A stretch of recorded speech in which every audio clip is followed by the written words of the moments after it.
Mamaland from Jewel Squad, and today we're gonna play Intimacy Test.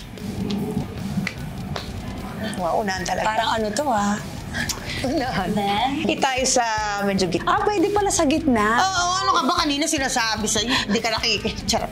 Alright, I picked the yellow one and it's a random question.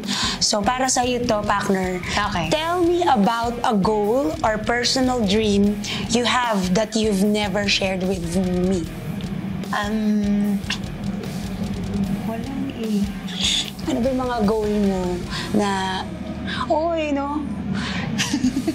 Sa daldal natin ito.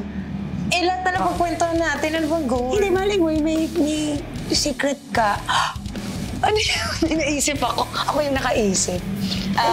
Goal, siguro pumayat. Hello? Ang goal. Okay. Ano ba?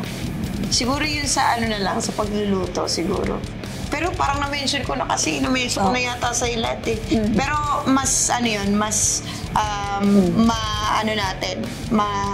hindi natin masyadong napag-uusapan. So, yun. Nag-aral din ako ng HRM, medyo malayo Oo sa nga, ba't hindi ko alam yan? Wow! Nagulat ako sa'yo. Ayun, yun yung course Very ko good. before. Bago ako magkanta-kanta, medyo malayo siya sa Kasi sabi ko kung hindi ako matutuloy sa pagkanta, parang ang sarap Ito magluto. Oo. Tsaka mahilig ako kumain, so yun talaga.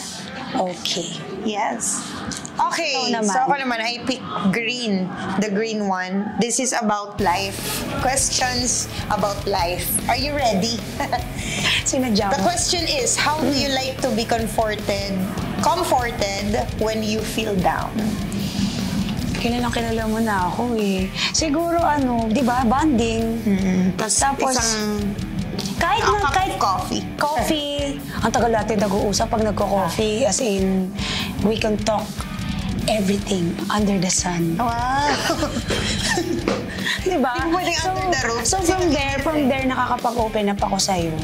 Lalo na pag feel down ako, mas komportable ako kapag ikaw yung kausap ko. Usap lang tayo. Oo, kasi yung mga words of wisdom mo, although kahit mas matanda ako sa'yo, ang dami ko din napupulot na aral sa'yo na ewan ko ba't gano'n ka naka-mature, gano'n ka ka-independent. Siguro makaiba tayo ng approach habang lumalaki.